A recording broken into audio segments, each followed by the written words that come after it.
Assalamualaikum warahmatullahi wabarakatuh. Nama saya Umi Kazrin binti Abdul Said, merupakan pelajar PPISMP 2025 daripada option Bahasa Melayu kelas 1.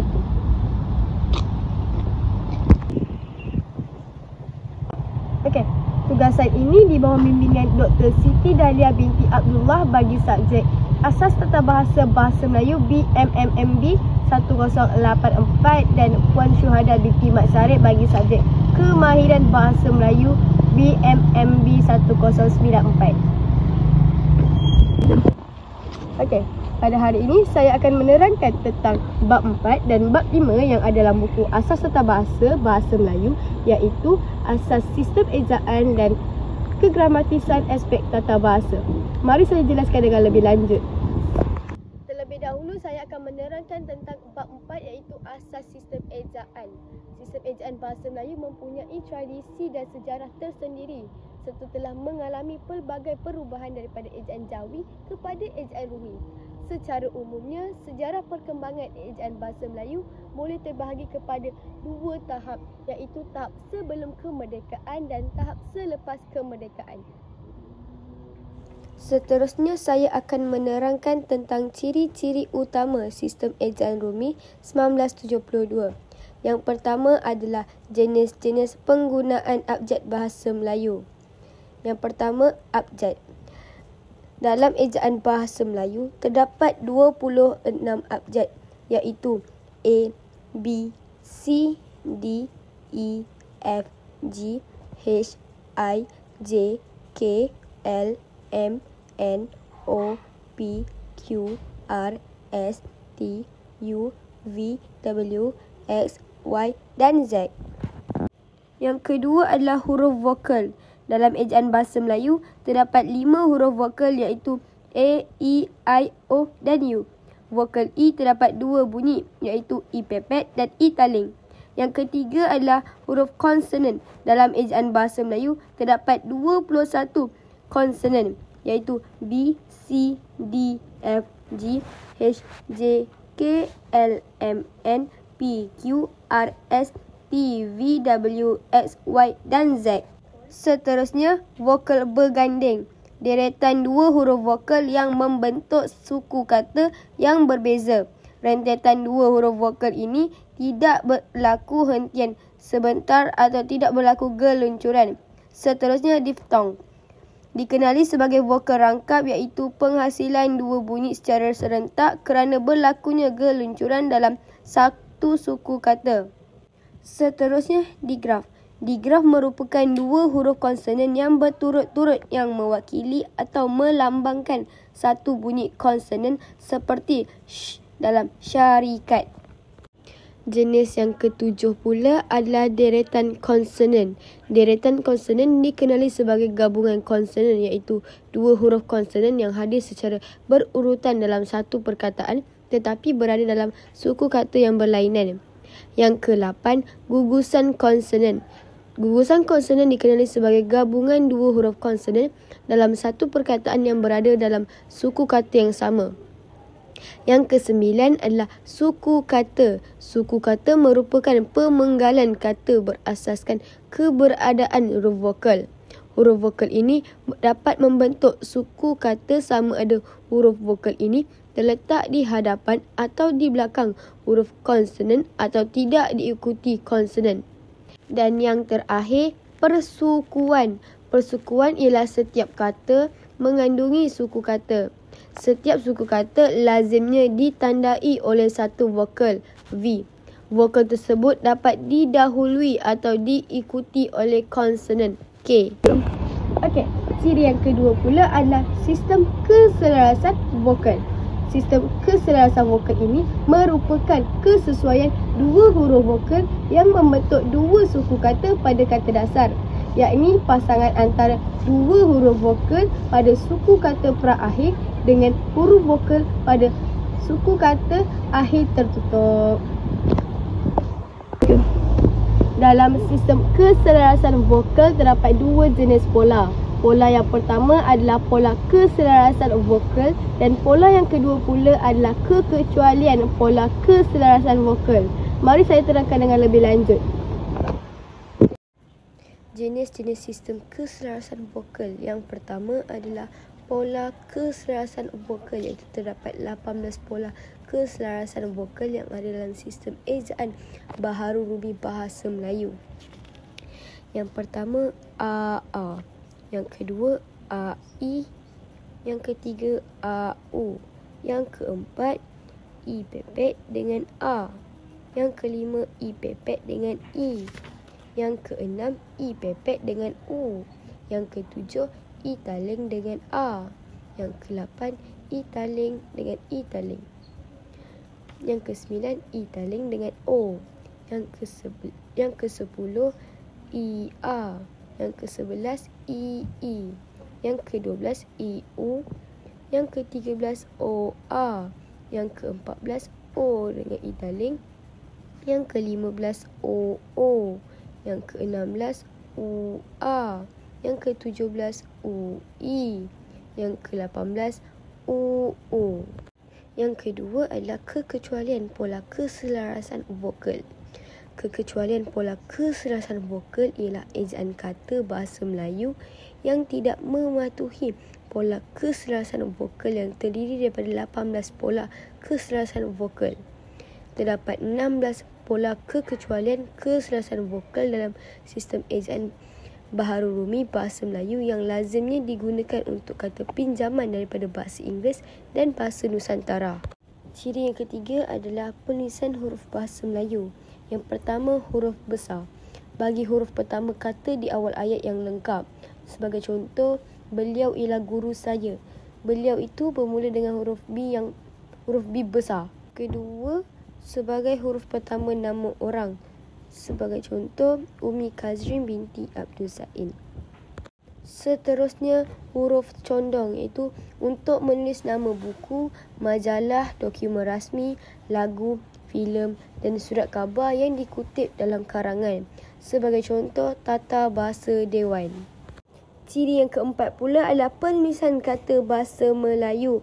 Yang pertama, kata dasar. Untuk kata dasar ditulis secara satu persatu, iaitu bentuk tunggal.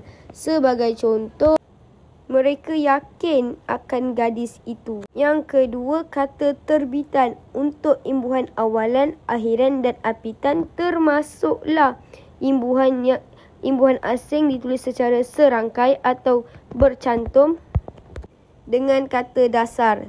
Sebagai contoh, berlumba, permainan dan terbaling.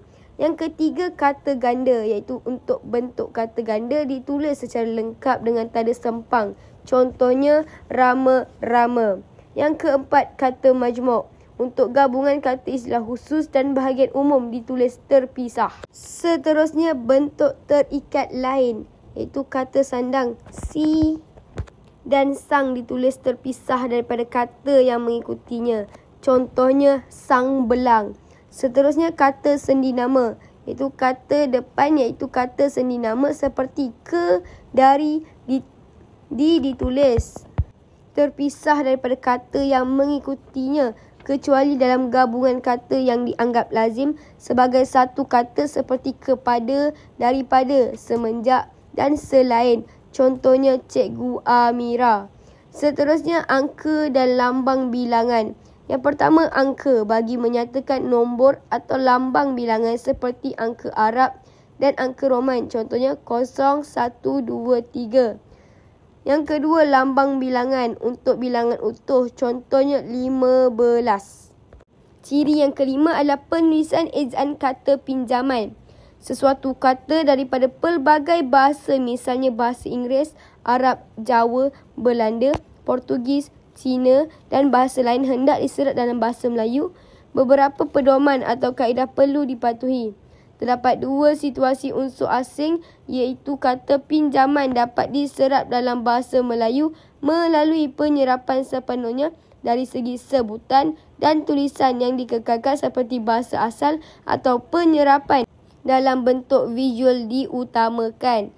Yang pertama adalah konsonan, gabungan konsonan dan gabungan vokal.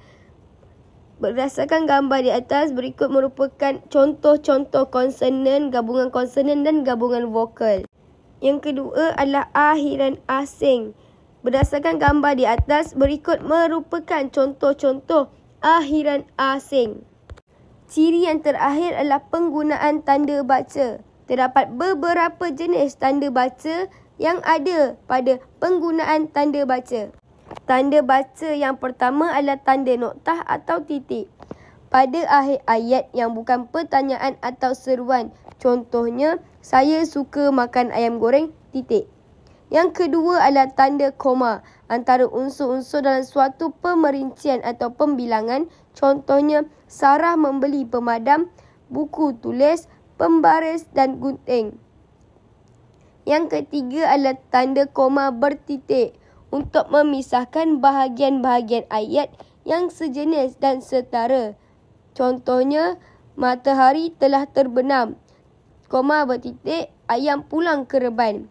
Yang keempat adalah tanda titik bertindih antara bab dengan ayat dalam kitab-kitab suci. Contohnya, surah Al-Fatihah, titik bertindih 2. Seterusnya, tanda sempang untuk menyambung unsur-unsur kata ganda. Contohnya, sama-sama.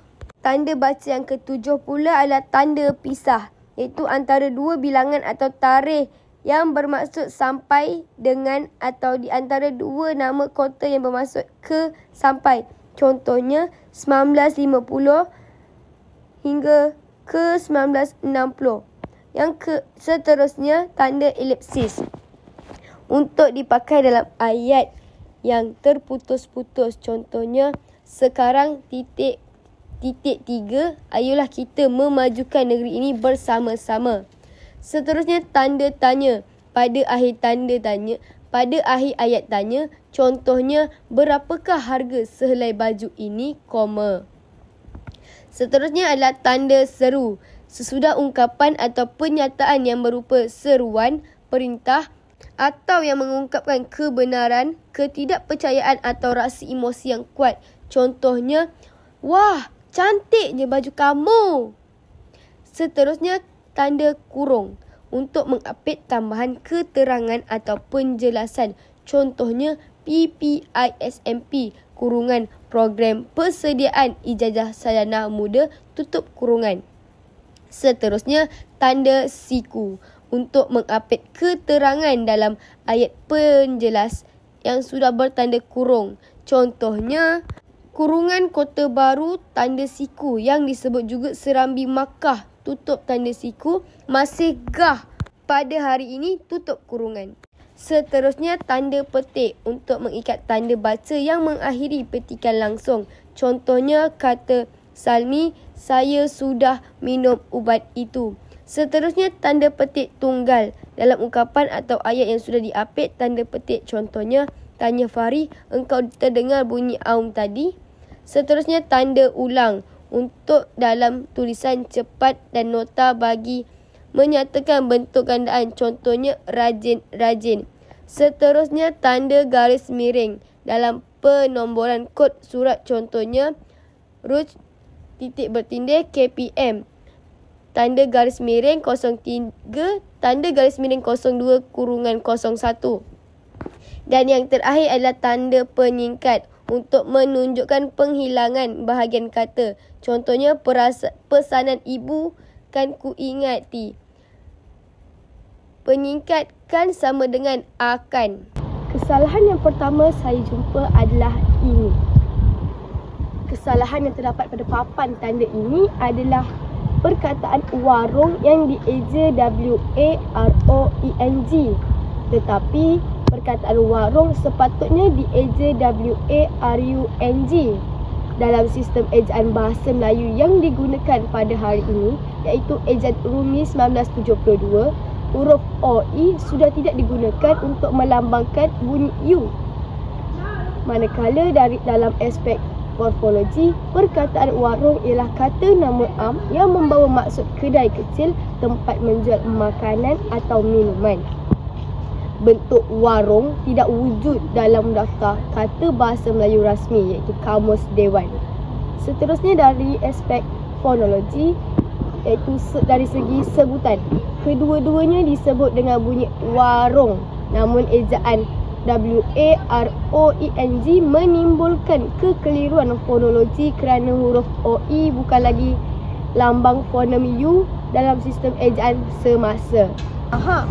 Kesalahan yang saya jumpai adalah ini. Kesalahan yang terdapat pada papan tanda tersebut adalah ejaan kuih iaitu KUEH. Sepatutnya kuih dieja KUIH kerana KUIH ialah ejaan baku yang digunakan dalam bahasa Melayu standard seperti yang ditetapkan oleh Dewan Bahasa dan Pustaka. Manakala KUEH pula ialah ejaan yang sering digunakan dalam bahasa pasar atau dialek, terutama dipengaruhi oleh ejaan dalam bahasa Hokkien atau Teochew. Contohnya kuih lapis, kuih kapet. Umi. Ya? Tahu tak apa perbezaan mihun dengan bihun? Oh, tahu. Okey. Sebenarnya kedua-dua ni merujuk kepada benda yang sama, iaitu sejenis mi halus yang diperbuat daripada beras. Namun dari segi ejaan dan penggunaan rasmi dalam bahasa Melayu, perkataan yang betul ialah bihun, iaitu BIHUN. Manakala mihun ialah sebutan tidak baku atau pinjaman tidak rasmi daripada bahasa Hokkien atau Cantonese. Dalam percakapan harian, ramai orang guna perkataan itu. Tapi dalam tulisan rasmi seperti karangan, laporan atau menu restoran Melayu, kita mesti gunakan bihun. Ingat, gunakan ini, jangan guna yang ini. Kesalahan yang saya jumpai adalah ini, iaitu perkataan tahu atau tauhu. Mesti sekarang kamu semua kelirukan yang mana benar, sama ada tahu ini atau tahu yang ini. Okey. Dalam bahasa Melayu standard di Malaysia, ejaan yang betul ialah yang ini. Seperti contoh, saya suka makan tahu goreng dan tahu sumbat. Sementara itu, dalam bahasa Indonesia, perkataan ini dieja sebagai ini. Iaitu, sebagai contoh, saya suka tahu goreng pedas. Oleh itu, dapat kita simpulkan bahawa tahu ialah ejaan yang betul dalam bahasa Melayu, manakala tahu ialah ejaan yang digunakan dalam bahasa Indonesia. Seterusnya, kesalahan ini, iaitu mi yang dieja macam ini dan macam ini. Kawan-kawan mesti kelirukan nak eja mi yang macam ini ke ataupun macam ini. Okey, bahasa Melayu menggunakan satu huruf vokal bagi satu bunyi vokal. Oleh itu, bunyi panjang I pada mi tidak perlu digunakan dengan dua huruf I. Huruf I sudah cukup untuk menunjukkan sebutan yang betul. Jadi, lepas ni, kawan-kawan jangan keliru tau nak eja mi yang macam ini ataupun macam ini. Umi, ya? Aku pening lah. Bagaimana cara eja perabot dengan betul ya? Oh, mesti kau kelirukan eja perabot yang macam ni ke yang macam ni. Mari aku terangkan. Okey, perkataan perabot ni berasal daripada bahasa Arab iaitu ar-rabut yang bermaksud barang perhiasan rumah. Dalam bahasa Melayu, maknanya disempitkan kepada barang kelengkapan rumah atau pejabat seperti meja, kerusi, almari dan sebagainya. Okey, bagi kesalahan ejaan perabot adalah huruf U digunakan bagi menggantikan O, menyebabkan bunyi dan ejaan lari daripada bentuk asal yang diterima. Sistem ejaan Rumi Melayu mengekalkan bunyi asal pinjaman. Dalam kes ini, O bukan menukarkan kepada U. Setiap perkataan hendaklah dieja mengikut sebutan baku dan pedoman ejaan Dewan Bahasa dan Pustaka. Oleh itu, bentuk perabot ialah ejaan yang diiktiraf secara rasmi. Jadi, ejaan yang sebenar adalah PERABOT, bukan PERABUT. Okey Umi, terima kasih terangkan kepada aku. Sama. Kesalahan yang seterusnya adalah ini, iaitu ejaan sate yang dieja macam ini dan macam ini. Tetapi adakah kawan-kawan tahu ejaan sate yang sebenar macam mana? Yang kiri. Salah, yang kanan. Kenapa? Kerana dalam ejaan Rumi Bahasa Melayu yang disahkan oleh Dewan Bahasa dan Pustaka DBP, perkataan yang betul ialah SATE, bukan SATAY. Ejaan SATAY ialah bentuk pinjaman daripada bahasa Inggeris atau transliterasi lama yang digunakan sebelum penyelarasan ejaan Rumi moden.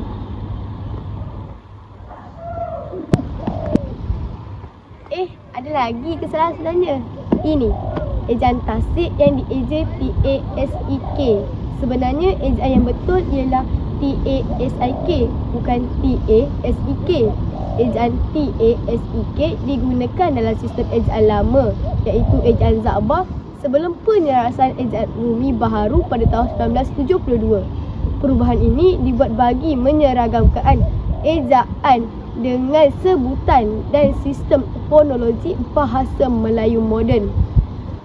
Ejaan TASEK tidak lagi digunakan dalam bahasa Melayu baku moden kerana ia adalah ejaan lama. Jadi lepas ini gunakan tasik, gunakan TASIK dalam semua urusan rasmi, penulisan akademik dan pendidikan. Kesalahan yang seterusnya adalah ini, iaitu perkataan karabu. Perkataan yang betul ialah kerabu, bukan karabu. Kesalahan ini berlaku kerana penggantian huruf vokal I kepada A yang mengubah bentuk ejaan standard. Kesalahan ini sering berlaku kerana pengaruh sebutan logat atau dialek tempatan, terutamanya di kawasan pantai timur atau utara Semenanjung, di mana bunyi I kadang-kala disebut seperti A. Namun, dalam penulisan rasmi bahasa Melayu, ejaan mesti mengikut bentuk baku iaitu kerabu. Terdapat beberapa jenis kesalahan ejaan yang telah saya jumpai di dalam menu. Yang pertama adalah jagung yang dieja JAGONG. Dalam tata bahasa Melayu, jagung dianggap salah dari segi ejaan. Tata bahasa Melayu mengutamakan sistem ejaan Rumi baku yang ditetapkan oleh Dewan Bahasa dan Pustaka DBP.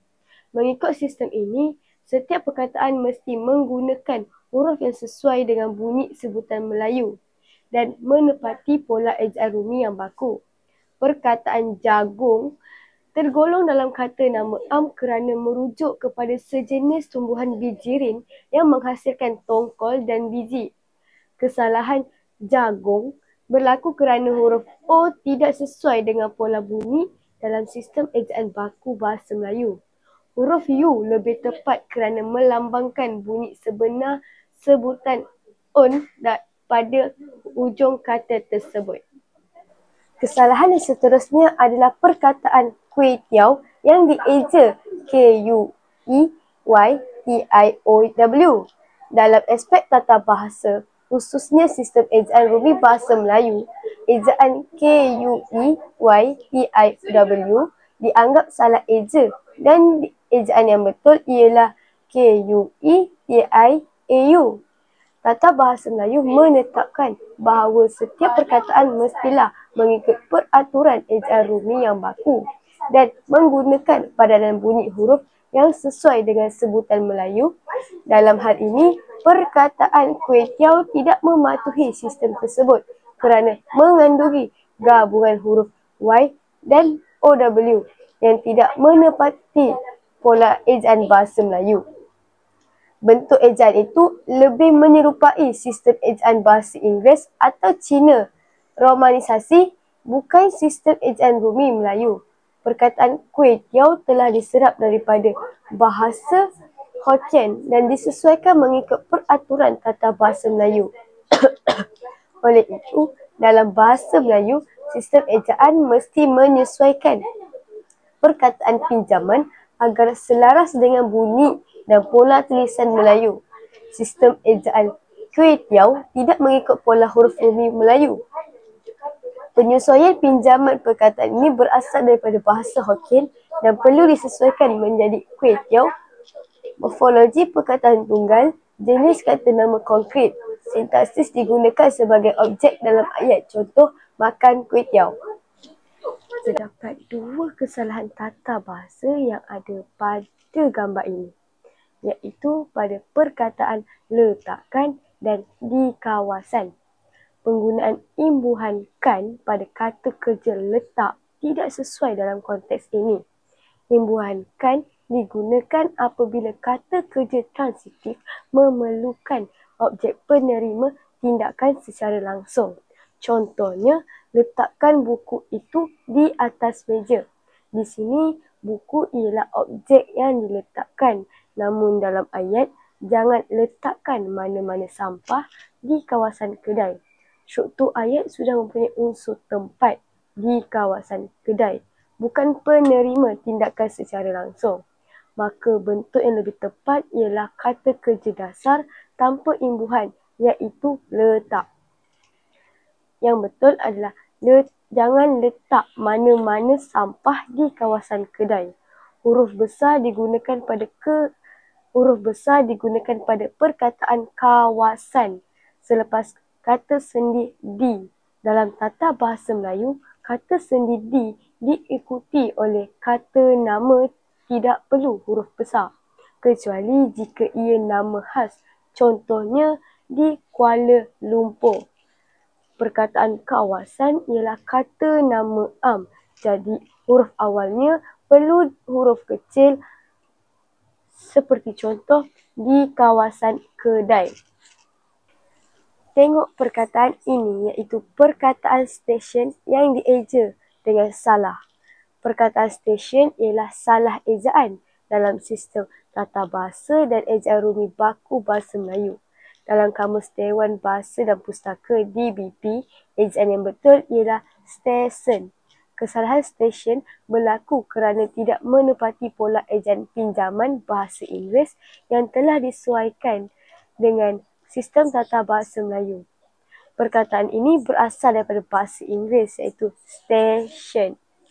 Apabila diserap ke dalam bahasa Melayu, sistem ejaan rumi menyesuaikan bunyi dan huruf mengikut peraturan berikut. Dalam bahasa Melayu, gabungan huruf SY dalam station tidak diperlukan kerana bunyi SY mewakili bunyi sh, sedangkan bunyi asal perkataan station ialah stesen. Oleh itu, ejaan yang gramatis dan tepat ialah stesen. Sebagai contoh, ayat yang salah adalah kami menunggu di stesen kereta api. Manakala, contoh ayat yang betul adalah kami menunggu di stesen kereta api. Sarah, jom kita makan dekat kedai ni. Dia ada jual nasi biryani. Macam salah je. Nasi biryani bukan sepatutnya nasi biryani. Kesalahan yang terdapat pada papan tersebut adalah kesalahan biryani, iaitu terletak pada penggunaan huruf YA yang tidak mengikut kaedah ejaan rumi baru bahasa Melayu 1972. Dalam sistem ejaan bahasa Melayu, perkataan pinjaman daripada bahasa Arab atau Parsi disesuaikan dengan sebutan dan sistem tulisan rumi Melayu, bukan mengikut ejaan asal atau Inggeris sepenuhnya. Oleh itu, bentuk yang betul ialah biryani, bukan biryani. Ini kerana bunyi sebenar dalam bahasa asal, iaitu Arab atau Urdu, ialah biryani. Tetapi dalam penyesuaian ejaan Melayu, diftong YA di tengah perkataan dihapuskan untuk menepati sistem fonetik Melayu. Seterusnya dalam aspek morfologi, perkataan biryani ialah kata nama am yang merujuk kepada sejenis nasi yang dimasak dengan rempah dan daging. Ia tergolong dalam kumpulan kata pinjaman yang telah diserap sepenuhnya ke dalam bahasa Melayu. Oleh itu, bentuk ejaannya mesti disesuaikan dengan morfologi Melayu, bukan mengekalkan unsur asing Y yang tidak diperlukan. Dalam aspek fonologi pula, sebutan dan bahasa Melayu ialah biryani, bukan biryani. Huruf Y dalam biryani menambah bunyi tambahan yang tidak wujud dalam sebutan sebenar orang Melayu. Maka ejaan biryani lebih tepat menggambarkan bunyi sebutan sebenar dalam konteks Melayu. Mana lagi nak cari kesalahan ejaan ni? Ini adalah kesalahan ejaan yang telah saya jumpa, iaitu perkataan karipap. Perkataan karipap ialah ejaan yang tidak menepati sistem ejaan bahasa Melayu. Ini kerana paf ialah perkataan pinjaman daripada bahasa Inggeris. Sedangkan dalam bahasa Melayu terdapat bentuk yang telah diserap dan disesuaikan. Menurut Pedoman Umum Ejaan Bahasa Melayu DBP, perkataan pinjaman hendaklah dieja mengikut sebutan Melayu jika sudah mantap penggunaannya. Ejaan yang betul adalah karipap, iaitu K-A-R-I-P-A-P. Manakala ejaan yang salah pula adalah K-A-R-I-P-U-F-F. Seterusnya, aspek morfologi karipap tidak menunjukkan penggabungan kata yang sah dalam morfologi bahasa Melayu. Sebaliknya, bentuk karipap ialah bersimilasi secara morfologi dan fonologi dalam sistem bahasa Melayu, iaitu satu perkataan tunggal yang menunjukkan sejenis makanan. Pastry berinti kari. Seterusnya, dari aspek kegramatisan pula, dalam ayat rasmi atau penulisan baku, penggunaan karipap dianggap tidak gramatis kerana tidak mematuhi bentuk ejaan dan morfologi Melayu. Contoh ayat yang tidak gramatis adalah saya membeli karipap di kantin sekolah. Manakala ayat yang betul pula adalah saya membeli karipap di kantin sekolah. Seterusnya, perkataan yang saya jumpa adalah ini, iaitu ondeh-ondeh. Perkataan ondeh-ondeh ialah ejaan yang tidak menepati sistem ejaan bahasa Melayu yang betul. Menurut Dewan Bahasa dan Pustaka, ejaan baku yang terima ialah ondeh-ondeh, bukannya ondeh-ondeh. Kesalahan ini berlaku kerana tambahan huruf H di hujung suku kata ondeh tidak wujud dalam sistem sebutan dan ejaan bahasa Melayu standard. Seterusnya, dari segi aspek morfologi pula, ondeh-ondeh merupakan kata ulang penuh, iaitu penggandaan seluruh kata. Dalam bentuk asalnya, kata dasar ialah ondeh. Ejaan ondeh-ondeh menyalahi bentuk morfologi kerana huruf tambahan H menjadikan perkataan itu tidak selaras dengan kata dasar sebenar. Seterusnya, dari segi aspek kegramatisan pula, dalam ayat rasmi, penggunaan ondeh-ondeh dianggap tidak gramatis kerana ejaannya tidak mengikut bentuk baku. Kesalahan yang seterusnya adalah ini, iaitu perkataan nanas. Perkataan nanas ialah salah ejaan dalam bahasa Melayu. Menurut Dewan Bahasa dan Pustaka DBP, ejaan yang betul bagi buah tersebut ialah nanas, bukan nanas. Kesalahan ini berlaku kerana terdapat penggandaan huruf N yang tidak diperlukan dalam sistem ejaan rumi bahasa Melayu. Seterusnya, dari segi aspek morfologi pula, nanas ialah kata nama am yang merujuk kepada sejenis buah. Dalam sistem morfologi bahasa Melayu, kata dasar tidak boleh ditambah huruf konsonan berganda tanpa sebab morfologinya. Huruf berganda seperti NN dalam nanas tidak menunjukkan sebarang proses pembentukan kata, bukan pengimbuhan atau penggandaan. Jadi, bentuk itu tidak sah dari segi morfologi. Seterusnya, dari segi aspek kegramatisan, dalam ayat rasmi, penggunaan nanas dianggap tidak gramatis kerana ejaannya tidak menepati bentuk baku yang diiktiraf oleh DBP. Hanya bentuk nanas diterima dalam tulisan formal dan kamus rasmi. Kesalahan ejaan yang seterusnya saya jumpa adalah ini, iaitu kesalahan yang terdapat pada papan tanda tersebut adalah perkataan gantung. Perkataan gantung ialah salah ejaan dalam bahasa Melayu. Menurut Dewan Bahasa dan Pustaka DBP, ejaan yang betul ialah gantung, G-A-N-T-U-N-G, bukan G-A-N-T-O-N-G. Kesalahan ini berlaku kerana huruf vokal U dalam suku kata akhir digantikan dengan O yang tidak menepati sistem ejaan rumi baku bahasa Melayu. Seterusnya, dari aspek morfologi, gantung ialah kata dasar yang boleh menerima imbuhan seperti menggantung, tergantung atau gantungan. Bentuk gantung tidak wujud dalam sistem morfologi bahasa Melayu kerana huruf vokal O di hujung perkataan bukan bentuk fonem yang betul dan dalam kata dasar ini. Seterusnya, aspek kegramatisan. Dalam ayat rasmi, penggunaan gantung dianggap tidak gramatis kerana tidak mematuhi bentuk ejaan dan morfologi yang betul. Ia juga mencerminkan pengaruh dialek, contohnya dialek Melayu lama atau daerah yang tidak digunakan dalam bahasa baku. Kesalahan yang seterusnya adalah perkataan ini, iaitu perkataan cindawan. Perkataan cindawan ialah salah ejaan dalam bahasa Melayu. Menurut Dewan Bahasa dan Pustaka DBP, ejaan yang betul ialah cendawan, bukan cindawan.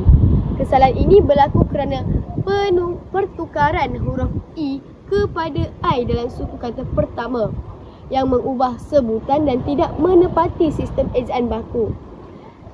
Seterusnya, dari segi aspek morfologi, cendawan ialah kata nama am yang bermaksud sejenis ulat yang boleh dimakan.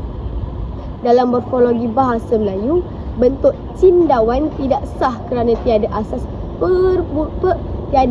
perubahan bunyi atau imbuhan yang menjelaskan kewujudan huruf I tersebut. Kata dasar yang sah hanya cendawan dan tiada bentuk terbitan atau imbuhan daripada cindawan. Selain itu, dari segi aspek kegramatisan, dalam penulisan rasmi, bentuk cindawan dianggap tidak rasmi kerana tidak wujud dalam senarai kata baku DBP. Penggunaannya akan dianggap sebagai kesalahan tata bahasa dan ejaan. Perkataan yang seterusnya adalah ini, iaitu perkataan telur. Perkataan telur ialah salah ejaan dalam bahasa Melayu baku. Menurut Dewan Bahasa dan Pustaka DBP, ejaan yang betul adalah telur, bukan telur. Kesalahan ini berlaku kerana penggunaan huruf vokal O menggantikan U dalam suku kata akhir yang tidak menepati sistem ejaan rumi bahasa Melayu standard. Seterusnya, dari segi aspek morfologi, telur ialah kata nama am yang merujuk kepada benda hasil daripada ayam, ikan dan sebagainya. Dalam morfologi Melayu, bentuk telur tidak sah kerana tiada proses perubahan kata yang memberikan pertukaran vokal U kepada O. Kata dasar yang sah ialah telur dan bentuk ini digunakan dalam semua konteks. Contohnya telur ayam, telur asin dan telur dadar. Selain itu, dari segi aspek kegramatisan, dalam ayat rasmi, penggunaan telur dianggap tidak gramatis kerana tidak memenuhi ejaan baku DBP. Ejaan telur mungkin digunakan dalam dialek tertentu seperti dialek Jawa atau logat lama, tetapi tidak diterima dalam penulisan standard bahasa Melayu. Menyusun sirih di atas para, sirih disusun indah berseri. Mohon maaf jika tersalah bicara. Terima kasih atas masa diberi. Dengan ini, sekian sahaja penerangan daripada saya tentang asas sistem ejaan dan kegramatisan aspek tata bahasa. Dengan ini, saya ingin memohon ribuan terima kasih kepada Dr. Siti Dahlia binti Abdullah dan Puan Syuhada binti Mat Sarip kerana telah memberikan peluang kepada saya untuk menerangkan isu-isu tersebut.